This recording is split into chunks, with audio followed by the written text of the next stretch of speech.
เขามีแข่งต่อรองบอกกันนั้นนะเพราะว่าเงินหนำเครื่องกองกลางขึ้นกับอันนั้นจะตีตั้งตาได้ปีได้สูงเพราะว่ามีซึกหลายๆก็ได้เข้าคาหันตัวจากตัวอย่างมันแจ้งแล้วนะอาจจะได้ในตรงหนึ่งการซึกเมืองใต้ปอดของในแห่งซึกเป็นนำหนักก็การแห่งกล่องเปลี่ยนเปิดอันนั้นเป็นตอนซ้อนอันหนึ่งเขาเนาะที่อาจจะได้เอาแห่งซึกเสร็จต่อสู้มาเลยเหมือนตั้งได้มันเป็นกับปันเอาแห่งซึกหลอกกันได้ย้อนเบื่อเนี่ยมันมีโซเชียลมีเดียได้เตะมันหูมันพอหูดังในกันครับเนาะก็กับปันหมดเลยเนี่ยเอาแห่งซึกหลอกกันนั่นได้เนาะแต่แล้วแห่งกองกลางแห่งเครื่องหนักแห่งเงินเนาะก็นะครับมาด้วยในจุ่มยิบกองกลางเจ้าคือทั้งหลายอันมีเชียงเปียงโปแต่ได้เขียงตาต่อมาแน่เนี่ยว่า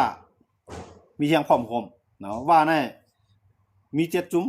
ในเจ็ดจุ่มในสังเกตว่าก็เข้าบางตึกต่อซึกมันเนี่ยว่าในห้องในกูจุ่มว่ายักษ์ไข่เนี่ยว่าได้เป็นค้างในเจ็ดจุ่มในว่าในเปลี่ยนปีใหญ่เป็นระยะมาจากไหนว่าในมีเครื่องรางนาข้างกล้วย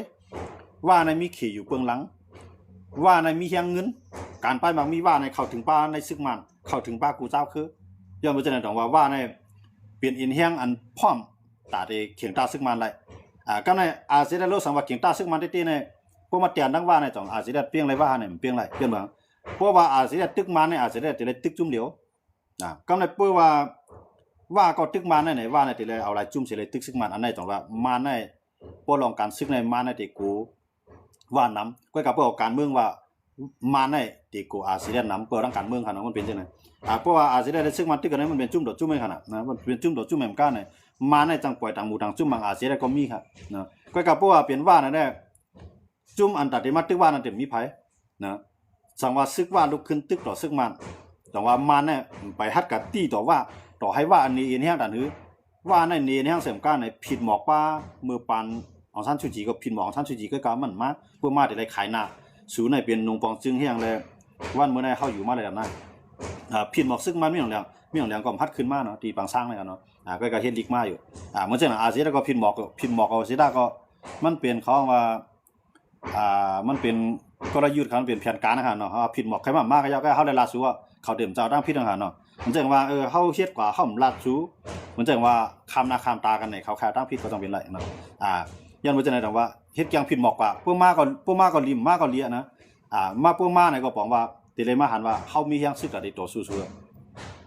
กวนเมืองเฮาสนใจการเมืองเฮากันได้พวกมันมาก็มันติเลยหันนั่นน่ะก็กับเพิ่มตายให้ปองซะได้ว่าพวกมันมาอะโดอาจจะได้เลยมีหน่อยนั้นเขาพวกพ่อมันเอาล่ะเขาเปลี่ยนอันเรียกว่านั่นล่ะอันนี้ก็ได้มีเนาะได้มีเลยคอลีที่เขาเซก็กับพวกคนวนตั้นขึ้นตั้นการเมืองได้พร้อมกันเกี่ยวกันว่านะอะไรหมายถึงว่าเตรียมอะไรกว่าหากันครับเขาอยู่กูแจ้งแทงมันจะนั่งเขเนาะสีจิ้นพิงเลยสีจิ้นพิงเลยตั้งประธานาธิบดีโดนัลด์ทรัมป์ถามว่าคำเมียนหน้า2ก้อนเนี่ยตั้งการป้ายมามีก็ขาเป็นปังตึกป้ายมามีกันตั้งการซึกในก็ขาเคียงแข็งการซึกกันขาเคียงแข็งนั่นถือว่าจะ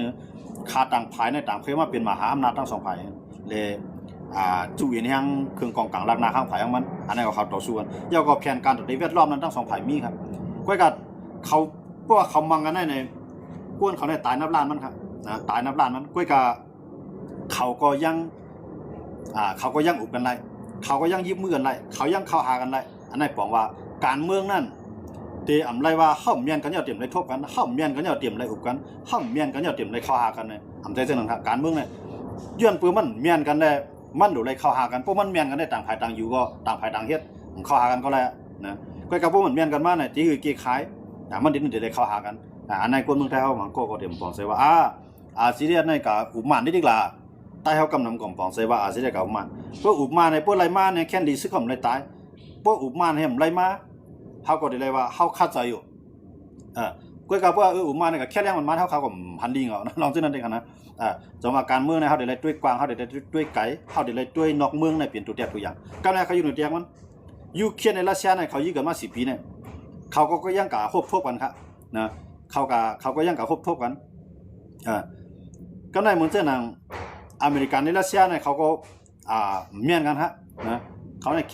เข่งขันทั้งการซื้อก็กับกุ้นหลงก็ตั้งอุบกันฮะกุ้นหลงก็ยังมาทบกันฮะอันนี้บอกว่าการเมืองอันเตี้ยมันได้มันเดี๋ยวเลยเปลี่ยนเช่นนั้นมันจะว่ามันเกิดปัญหามาในเหมือนเช่นเขาอยู่เรียนนะกุ้นในบ้านเนี่ยเนาะมันมีคิงกลางมันมีคิงเก๋มีคิงเฮียงเนี่ยพวกกุ้นในบ้านเมียนกันมาเนี่ยพวกต่างฝ่ายต่างเข้าหากันในหาตั้งพิษอันที่จริงเนี่ยคิงกลางคิงเฮียงมันจันเอากุ้น2 ก้อนในมาอุบกันได้เนี่ย มันได้ลุกลามเก่าเปลี่ยนใจเมื่อเปลี่ยนใจเก่าปีก็น้องเมื่อมันเต็มเมียนกันว่านะเดี๋ยวมันจะว่าคิงกลางเข้ามาจับตัดว่านะทั้งสองก้อนเนี่ยก้อนในพิษก้อนในถูกจริงก็จับตัดกว่าคิงกลางก็จะจัดการมาที่ไหนว่าคิงกลางมายุ่งจ้อมเลยก็ในวันนั้นก็กระเดียนอะไรครับมีดิปึงครับมีก้นอยู่กลางมันมีก้นมาวางแผนมันมีก้นมางบงี้มันกล่อมดีกันได้ครับ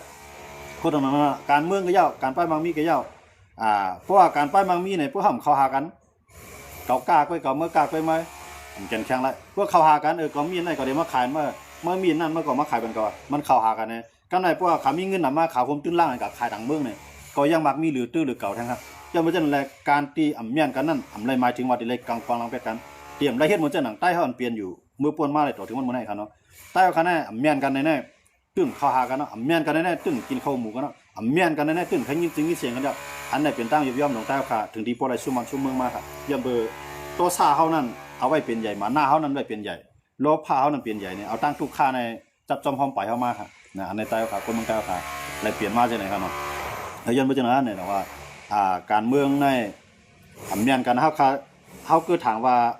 พีดีเอฟเลยซึ่งมาในขำเมียนกันในมีหนองแหลงกว่าทั้งหลายในพีดีเอฟในพิจารณามาจ้อมห้อยไว้ครับมาเลี้ยวจ้อมนวมสาบมันถึงมีหนองแหลงกว่าที่แล้วมีหนองแหลงอยู่ที่แล้วในเขาจ้อมซอกจ้อมเตานะจ้อมหาก็กับว่าการเขาหาการเขาเตาหาซอกหานั่นเพราะว่าเขาหันได้เขาหู้ได้ตีมีหนองแหลงอยู่ในเขาพร้อมฆ่ามีหนองแหลงตายกับเลี้ยวก็กับขำเฮ็ดไรยันว่ามีหนองแหลงก็มันมีก้นของมันเนาะมีก้นห่มลมมันเป็นก้นหลงก้อนนึงในมันกว่าทั้งหลายมีก้นห่มลมครับเนาะตอนหนังซึกเจ้าคือก้นห่มลมในมีเป็นตะไลทากันนะอันนั้นมีหนองแหลงในแค่หนายาวชายขาวชายลับอันอยู่ไว้ทั้งในพีดีเอฟเนี่ยอันอยู่ไว้ทั้งในไผ่เจ้าคือเขาเนี่ยมันตึมนี่เป็นหมดครับก้อยกับมีหนองแหลงก็จำได้ตายฮะกำปวนเนี่ยนะจำได้ตายก็กำตายกับลีเซลายที่มันตายครับเนาะก็นั่นมีหนองแหลงนั่นมันก็อ่านกว่าเด็กเข้ากว่าอันมันกว่าติดๆเนี่ยมันยังอ่านอย่างเนี่ยมันยังอ่านกว่าเฮ็ดเกี่ยวข้องในลองนับลองหยุ่มย้ำนับถือของมีหนองแหลงเหมือนเสียงว่าเปิ้นมันเขาออกล้านกันเนาะเหมือนเสียงว่าก็ทำพิธีเฮ็ดสังเสริสิลองไอ้ก็ให้มีลองห่มรวมคุ้มครองไปถึงมันบึงอิงเจ้าลีพีแม่นั่นน่ะติๆมันยังอ่านจังได๋ก็ในว่ามันกว่าเฮ็ดยังอ่านก็ดีเนี่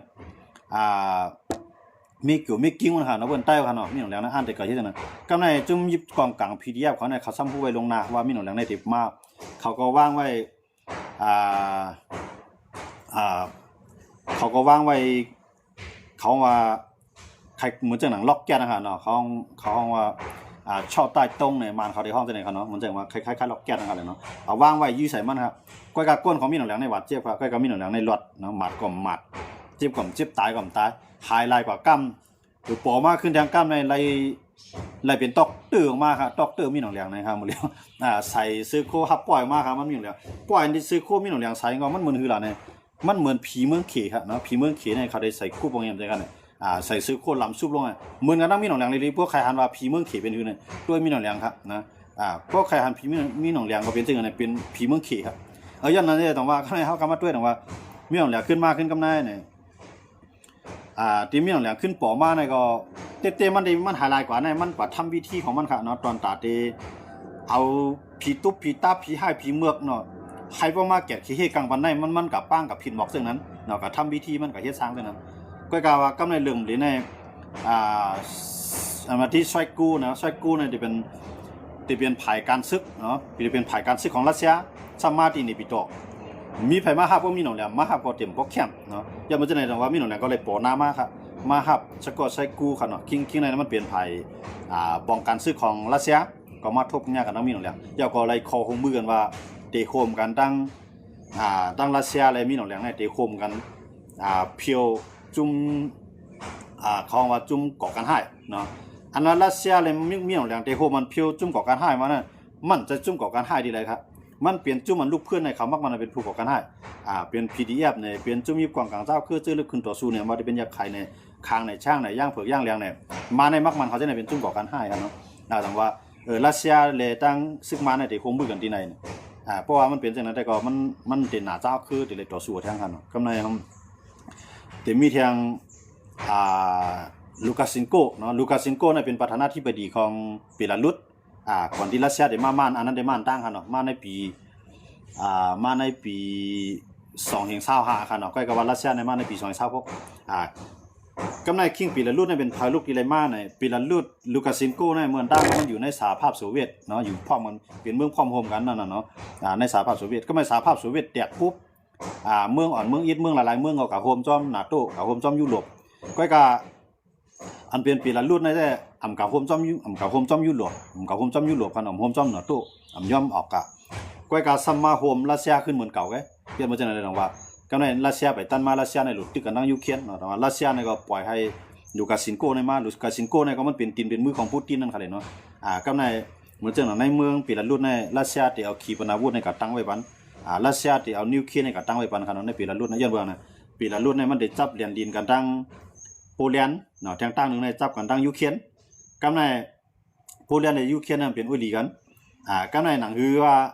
ปีละรุ่นในวันนั่งนามาตั้งแต่ตั้งใจรัสเซียในก็ขีปนาวุธกับตั้งมันอันนี้กลางตั้งกลางกับตั้งมันเนาะเมื่ออันซึกขับจางค่ะเนาะซึกเหมือนซึกขับจางของรัสเซียนะครับนะแวกในกลุ่มนั่นค่ะนะ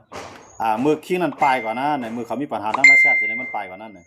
มันไล่กว่าอยู่ที่เมืองปิลารุดเอาปุนพรค่ะเนาะเมื่อนั้นอย่างนั้นเลยต้องว่าปิลารุดในเป็นเมืองอันจำใจที่รัสเซียก็ปล่อยให้ปิลารุดในก็มาทุบมีหนองเหลียงนั่นเมื่อปิลารุดมาในก็ลูกาซินโกเลยมีหนองเหลียงในก็เลยมาตกลงกันว่าตีโฮมกันเพียวจุ่มก่อกันให้จังว่ามีหนองเหลียงในหมดเลยเนี่ยมันโฮมไว้ปิลารุดเลยรัสเซียอันนั้นได้ตั้งการซื้อค่ะเนาะอิหร่านในก็ยังป้าแทงเนาะอิหร่านในเป็นก้นก่อนขายน้ำมันเครื่องกองกลางขายน้ำมันเครื่องบินขายเครื่องกองกลางปันริมดีทางนี้เนี่ยเดี๋ยวด้วนดีอิหร่านมากก็จำเป็นไรค่ะเนาะมื้อเร็วในก็มันปองว่ามีหนองเหลียงในมันไปย่อมลดลาวาศอกซึ่งก็มันตื่นด้านเนื่องตื่นยุ่มยามว่าเดี๋ยวใจแห้งซึกสิเลยเกขายปัญหาการเมืองให้ไล่มีหนองเหลียงในตึกไปในเส้นทางอันไหนค่ะเนาะย้อนบ่จังได๋ดอกว่ากู้ภัยพายมื้อเร็วได้สั่งเปลี่ยนไล่เนาะสั่งเปลี่ยนไล่ในเหมือนเจ้าหนังจุ่มยิบกองกลางเสื้ออันลุกขึ้นก็ลีเจอไปเจอตึกกึดอยู่ก็ลีเนี่ยมันโดอุบกันพร้อมกันทั้งการซึกเนาะเหมือนเจ้ามื้อนี้อาจสิได้ในมันได้ปล่อยตัวเตี้ยนของมันกว่าอุบอยู่ค่ะตั้งเหมือนเจ้าหนังตั้งอยากไข่เขาเนี่ยตั้งย่างเขาเนี่ยตั้งผีเดียบเนี่ยเขาได้อุบบ่กันก็ก้อยการนั้นได้มันมาเขาได้ลาดไหลนั่นค่ะเนาะพวกลาดมาปุ๊บเนี่ยการนั้นลูกเฮ็ดมีทั้งนำก็มันเต็มตั้งไรที่เรามาในเต็มมังไปทานตั้งค่ะเนาะเพราะอาจจะได้ในเพราะว่ามาในฮู้ว่าอาจจะได้ในกว่าอุบตั้งเสื้อตึกอันลุกขึ้นตึกเนี่ยค่ะเนาะอุบตั้งอยากไข่ในอุบตั้งย่างเผือกย่างแรงเนี่ยมาในมันก็มื้อนี้มันก็ว่าไว้แบบน่ะนะสิได้ในกับพ้อยไว้ตั้งย่างเขาตั้งนึงในที่โฮมตั้งย่างเสเข้าปังตึกเนี่ยน่ะมันมาในว่าไว้จังนั้นคั่นเนาะที่โฮมตั้งย่างเสเข้าปังตึกแทงตั้งนึงในตาในเมืองใต้ที่ชังในที่โฮมเอากูเจ้าคืออันลึกๆได้สิได้ FPP ในลักอุบกันเนี่ยอันนั้นได้มานเขาก็ออกมาลาดไว้ลงในคั่นเนาะสิได้ FPP ในลักอุบกันตั้งนึงเนี่ยสิได้เอาย่างซึกในลูกขึ้นตึกตั้งจอยตั้งย่างแทงตั้งนึงในตั้งเมืองใต้เนี่ยที่โฮมมันตั้ง FPP ได้สิได้โฮมกันก็พ้อยขึ้นมาจุ่มตับซึกเฟตเลยเมืองใต้เนี่ยอันในสิได้ก็ปืนเผาไว้ใกล้กระบำและปืนเผาว่าที่โฮมมันตั้งวันให้นั่นขนาดเนาะที่โฮมมันตั้งในเมืองใต้เนี่ยมันว่าไว้จังนะครับจังว่ามื้อเร็วในมาในก็ปักตาไปด้วยเสียติๆครับเนาะยันบ่จังได๋การเมืองในเมืองเฮาค่ะที่เป็นสิ่งกว่าตั้งนานเนี่ยเฮาขาดได้มาขัดล้ามด้วยเสียมก้าเนี่ยเฮาขาก็ได้ด้วยติดตามป้าให้มันขึ้นตันเนาะว่าจุ่มไหลกับอุกันที่ไหลเฮ็ดจังอื่นในนั้นคั่นเนาะมื้อเร็วในสิได้เขาแลจุ่มยิบกองกลางอันลงลายมืออันสีใน7จุ่มเนาะที่ป้าไว้LTU ลาวคนใน PNO เขาในที่ป้าไว้สิได้เขาในเนาะหลายๆจุ่มค่ะเนาะทั้งหมดทั้งสิ้นใน7จุ่มในก็ฮบทบมีหนองเหลียงตียันกุ้งตินิปิโตค่ะเนาะตินิปิโตวันเมืองห่มตุ่มเนาะ12วันที่12เมืองห่มตุ่มที่ป่นมามื้อว่าค่ะเนาะมื้อว่าวันที่12เป็นวันเมืองห่มตุ่มเนาะค่ะมื้อหลายวันป่นมาก็เป็นวันซื่อสาราค่ะวันที่7นะคะเนาะลูกวันที่7สิเลยเย็นมาเป็นวันเมืองห่มตุ่มก็ในสิได้เขาในเขาได้กับอุปสังมาได้ไล่ข้อตกลงซึ่งคือในเฮาก็ไปฮู้ไล่คั่นเนาะอันนั้นได้ไล่ไปตุ้ยว่ามื้อนั้นได้แล้วเขาได้แล้วอุบกันอยู่คั่นนะอันกว่าได้ก็มื้อว่าวันที่12นั่นคั่นเนาะอันนั้นก็เฮาก็ที่ไป10ตุ้ยแทงว่ามีหนองแหลงที่ว่าสังมาแทงกำในสิได้ในสองที่มาปล่อยข่าวสองที่มาปืนเผาในอันเขาไล่กับอุบกันจังนั้นมีสังพ้องอันนี้ก็เฮาได้ไล่ไป10ตุ้ยแทงในคั่นเนาะเอาครับวันมื้อนี้ก็เอาลองตั้งเงารายการเมืองห่มตุ่มตัวค่ะในเมืองใต้เอาเสร็จแล้วมาต่อไต่ใครในกันพอมีตื้อตังข่าวยามเฮาขาดสอยขึ้นมาโหบทุบยากันแท้งในคั่นเนาะยินชมขอบใจน้ำพี่น้องเขากูก็กูเจ้าที่เข้ามาปันแห้งกันในวันมื้อนี้คั่นเนาะสำหรับพี่น้องเขาเตรียมปันทหารถึงมานั้นก็เรียกลายป้ายวนกันในข่าวก็ยินชมติอ่านคั่นเนาะเฮาได้ไล่ฮู้จ้อมคั่นเนาะข่าวนอกเมืองคารุปีนี่คั่นเนาะเอาค่ะข่าวนอกเมืองก็เฮาก็ลาดอยู่คู่วันคั่นเนาะก็มื้อนี้ไปพอมียามตันพอมีกายามตันขึ้นมาอุกทางลองนอกเมืองอีกนึงคั่นเนาะลองอิหร่านได้อเมริกันนั่นคั่นเนาะลองอิหร่านได้อเมริกันได้มื้อเดียวได้เลยว่าเคียงกันได้มันเลยว่าตื้อแฮงมาเหลือเก่าเดียวกันเนาะตั้งไผ อเมริกันก็ไล่อุปกันดังอิสราเอลเนาะเป็นจะมีในพี่น้องเขาถามมาเลยเขาแต่จิ้มจ้อมลองในอีกนึงครับเนาะที่อิสราเอลเนาะเป็นจะมีในเทนยาฮูเนี่ยที่เป็นจอมพ่องหลวงเมืองอิสราเอลเนาะเมืองอิสราเอลในคำมีประธานาธิบดีเขาเนาะยันเบิกคำใจเปลืองจอค้ำเขาใจเปลืองดิโมคราซีก็เป็นจะมีในเทนยาฮูเนี่ยที่เป็นจอมพ่องหลวงเมืองอิสราเอลเนี่ยกว่าครบทบประธานาธิบดีโดนัลด์ทรัมป์ที่เมืองอเมริกันเขาเนาะขาสองก้อนในกับครบทบกันเนี่ยในอันคาอุบกันก็รัสเซียรัสเซียมันจะอเมริกันในเตียกอิหร่านเนาะอย่าไปให้มีนิวเคลียร์อย่าก็เครื่องมืออันตรายเฮ็ดนิวเคลียร์จะนั้นให้กึดลืออันนั้นอเมริกันในเตียกไว้ที่ไหนกำในห้ามขีปนาวุธจะนั้นให้กึดลืออันนั้นที่อเมริกันในเตียกอิหร่านครับเนาะขีปนาวุธจะนั้นมันให้กึดลือเนี่ยกำในอิหร่านว่าพวกลองนิวเคลียร์ได้อิหร่านย่อมอุบอยู่ก้อยกับพวกที่เกี่ยวข้องในลองขีปนาวุธนั่นได้ไปจังอุบจ้อมก็ในอเมริกันว่าพอไปอุบไล่ลองขีปนาวุธพอไปอุบไล่ลองนิวเคลียร์อเมริกันก็ได้สืบเพียงซึกเสเข้ามีเพียงเนาะมันจะว่าเข้ากดดันนั่นขนาดเนาะเข้ามีนั่นขนาดเนาะความมากดดันในความได้ที่เราว่าเข้ามีนั่นขนาดเนาะเข้ามีเงี้ยเพราะว่าอเมริกันได้ส่งฮืดตึกในเข้ามาแทงเนาะฮืดตึกเนี่ยมันจะว่าฮืดตึกหลายๆก็มันจะเป็นฮืดต่างเครื่องบินตึกค่ะเนาะนั่นได้ส่งมาแทง2ลำนะครับนะมือเร็วได้มันก่อไว้พอ2ลำก่อไว้2ลำ1ลำเนี่ยติดต่างเราอยู่มอก90ลำครับเนาะ1คือ1ลำเนี่ยติดต่างเครื่องบินเลยมอก90ลำครับเนาะข้างในมันเดี๋ยวมาแทงนะครับมันเดี๋ยวมาแทงสังเกตว่าอิหร่านเนี่ยไปย่อมมือเร็วเนี่ยอิหร่านเนี่ยก็ส่งฮืดฟิกเก็ตเนาะออกมาตีปังหลายอาหรับครับเนาะตีปังหลายอันในอิหร่านเนี่ยก็ส่งฮืดซึกออกมาทางตั้งนำพร้อมเพราะว่าอเมริกันเตใจให้กึดยังลองขีปนาวุธนั่นได้อิหร่านไปจังเฮ็ดจ้อมไปจังอุบจ้อมในอิหร่านว่าจังนั้นก็ในพวกอิสราเอลเนี่ยมันกว่าแห่งล่ะในอิสราเอลนั่นได้มันใครกว่าโจให้อเมริกันเลยมันเนี่ยตึกอิหร่านเนี่ยในข้าวยาหมดเลยอิสราเอลเนี่ยได้พร้อมก็ในอิสราเอลให้มีข้อตกลงกันทั้งอิหร่านและทั้งอเมริกันในพอเฮ็ดข้อตกลงกันเนาะให้ใส่ป้าว่าอิหร่านเนี่ยเตรียมเฮ็ดนิวเคลียร์อิหร่านเนี่ยเตเฮ็ดขีปนาวุธให้ใส่ป้าข้อในข้อตกลงในข้อโอ้กันเนี่ยอิสราเอลในกับมีอเมริกันก็มีบ่ว่าตกย้อนเนาะตกย้อนให้อเมริกันในใส่ป้าลงในเตมันได้อิสราเอลเนี่ยมันย้อนให้อเมริกันในเขาตึกเนาะอิสราเอลเนี่ยที่เขากำในเป็นจะมีในทันยาฮูเนี่ยมันลาดว่าเพราะว่าไล่ไปอเมริกันในนั่นอเมริกันไปจับได้อิสราเอลเนี่ยได้จังลงมือตั้งนะครับว่านะอิสราเอลเนี่ยมันจึงว่าติดตึกกันตั้งก็ให้อเมริกันน่าจอยจังได๋ครับมันใครว่าในขนาดนั้นต้องว่าค่ากับอุปกันในตั้งเป็นจะมีทันยาฮูเลยตั้งประธานาธิบดีโดนัลด์ทรัมป์ในเขากับอุปกันเอาคันว่าเฮ็ดจังอื่นมันตั้งสุดให้เขาก็ได้มีไปก่อนนั้นคันเนาะมีว่าพวกอิหร่านยอมพร้อมลองนิวเคลียร์กึดลือขีปนาวุธก็กึดลือพอเฮ็ดจังนั้นได้ก็อเมริกันใน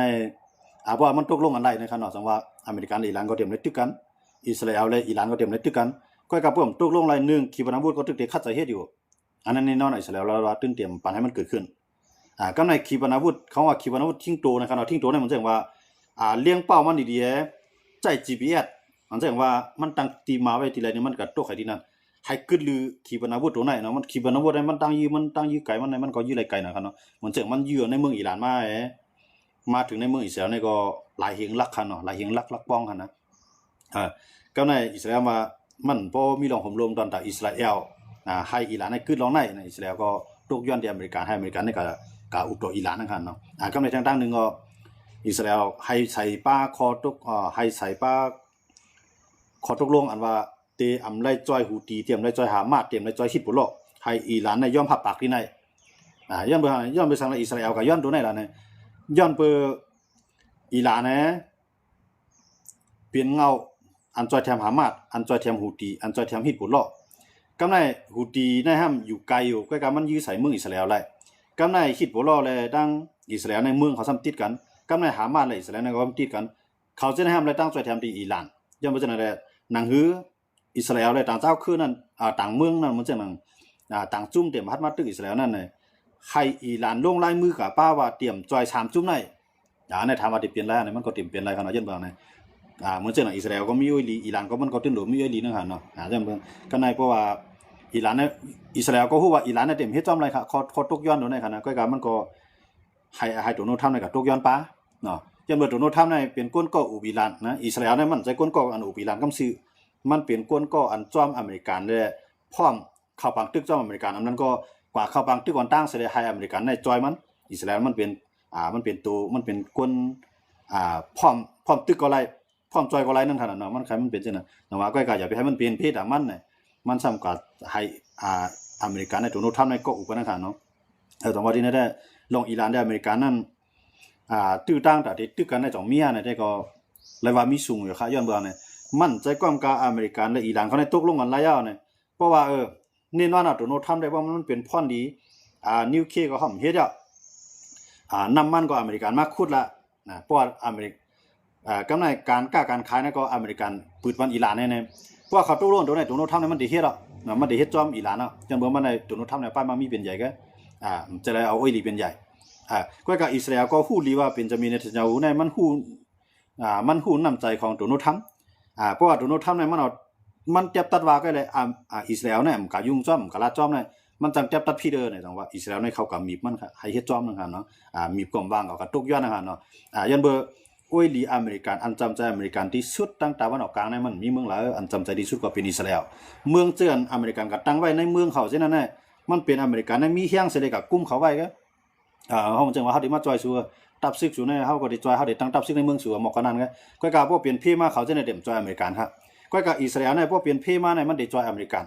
ตั้งแต่วันออกกลางนะย้อนบ่จังนั้นแหละโอ้ยลีดังการซึกโอ้ยลีดังการป้ายบางมีโอ้ยลีดังอันแลกเปลี่ยนดังการเทคโนโลยีมันเป็นอิสราเอลในเปลี่ยนไว้แขนซ้ายของมันเนาะอเมริกันเนี่ยเป็นแขนขวาก็อิสราเอลเนี่ยเป็นแขนไผซ้ายอ่ะย้อนบ่จังนั้นแหละอิสราเอลนั้นมันมีการคันต่ออเมริกันแห้งน่ะตาได้ตรงนึงเลยตั้งตะวันออกกลางเสียแล้วต่างหมู่ต่างจุ่มบ่ได้อันนาอเมริกันต่างหมู่ต่างจุ่มบ่ได้อันนาอิสราเอลนั่นน่ะอิสราเอลก็ปึ้งอิงปรมีของอเมริกันก็ปึ้งอิงเคียงกัดแขนของอิสราเอลนั่นจะได้ข่าวเป็นอุ้ยลีกันมากครับเนาะย้อนบ่จังนั้นเลยว่าหลายรองนั้นในอเมริกันเนี่ยมันได้เฮ็ดอันแล้ว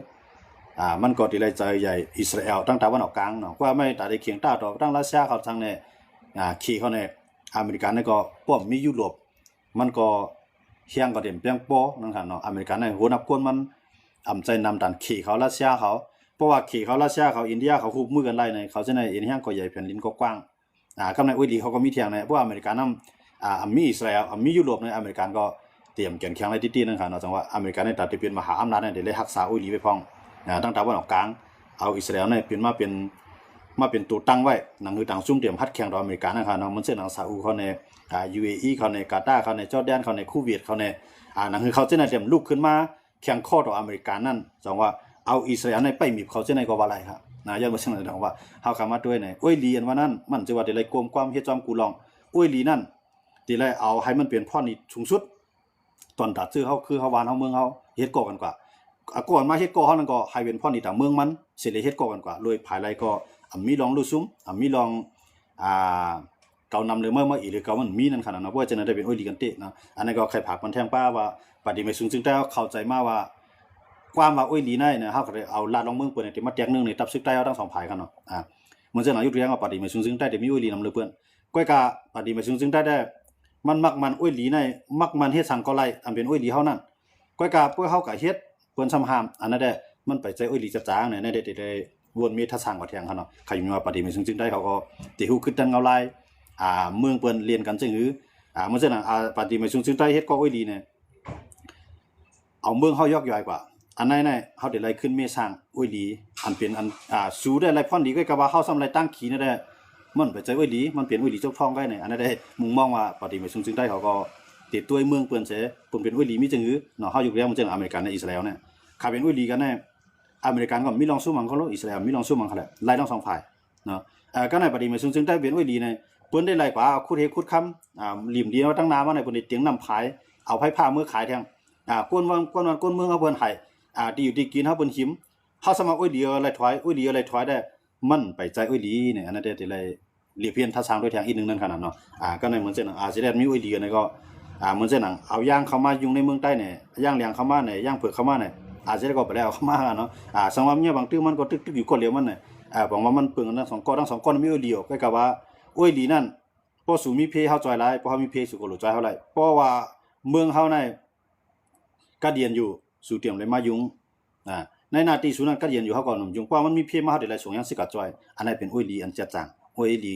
กอดคอกันว่าเตลิบเตตายเตไฮเตซุ่มเตเป้เก่าดึงอะไรไปจ้องกันอันจะว่าอุ้ยลีกอดคอในจกท้องก็ได้ก็อันนั้นได้ไปสั่งต่อค่ะเนาะอย่างนั้นเสร็จแล้วพี่น้องเขาทำมาเพราะเขาซ้ำแรงกว่าซ้ำเตยาวเข้ากับซ้ำเตยครึ่งเนี่ยอันนี้ก็พี่น้องเขาทำมาได้ก็ลาดลองนอกเมืองอีกนึงเลยเนี่ยเขาก็ขึ้นตอบกับบอกกันได้ขนาดเนาะSNDF ในเปลี่ยนตับซึกได้ครับพี่เขาตรงนึงอยู่ป้อนไหนครับ SNDF ในมันเป็นตับซึกมันเป็นตับซึกหลวนเกี่ยงอันเดมาตังมันจังว่ามันก็คล้ายๆ PDF นั่นค่ะแหละก็ว่ามันเป็นตับซึกลุกขึ้นในเมืองใต้เนี่ยนั่นขนาดเนาะอันที่พี่น้องเขาว่านั่นนะ SNDF นั่นขนาดเขาได้ตรงนึงอยู่ปอดภายขุนเมืองปลายขึ้นกว่าปอดอย่างจังได๋ค่ะเนาะปอดตั้งหัวโป่งปอดสีเสียงจังได๋ก็เที่ยงซึกเขาได้ตรงนึงไว้พร้อมกันเนาะพี่น้องเขาถามมานั่นค่ะเนาะเอาครับงินจมครับเนาะอันที่พี่น้องเขาถามมาก็ลีอันไปถามมาก็ลีอันถามมาเสร็จเลยไปเลยตอบก็ลีเนี่ยงินจมขอบใจนำพี่น้องเขากูก็กูเจ้าในวันมื้อนี้ก็